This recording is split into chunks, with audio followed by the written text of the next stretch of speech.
আসসালামু আলাইকুম, সবাই কেমন আছেন? স্পটলাইট রিপ্লেস নিয়ে আজকে আপনাদের সামনে। তো অবশ্যই কাজের পূর্বে মেইন লাইন আপ করে কাজ করবেন এবং পায়ে সেফটি শু পরিধান করবেন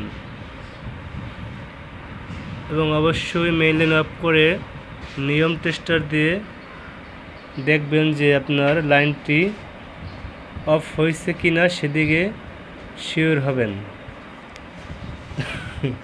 শিওর হওয়ার পরেই আপনি কাজ শুরু করবেন। তো আমার যে এখানে আগের যে লাইটটি ছিল, সেই লাইটটি কিন্তু আমি আগেই খুলে রেখেছিলাম, কেননা ওই লাইটটি ছিল আমার ড্যামেজ। তো ড্যামেজ লাইটটি আমি খুলে নতুন লাইট ইনস্টল করতেছি।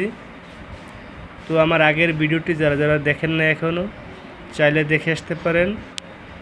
অবশ্যই এই ভিডিওর নিচে ডিসক্রিপশনে দেওয়া থাকবে আমার এই ভিডিওটি। তো আমি কিন্তু নতুন লাইট সংযোগ করে ফেলেছি অলরেডি। দেখেন, নতুন লাইটটি জ্বলে উঠছে বিদ্যুতের গতিতে, আলোর শক্তিতে। তো অবশ্যই এরকম যদি ভিডিও আরও চান, আমাকে লাইক কমেন্ট শেয়ার করে আমাকে উৎসাহিত করবেন এবং বলে যেতে পারেন আরও কী ধরনের ভিডিও করব, চাইলে আপনারা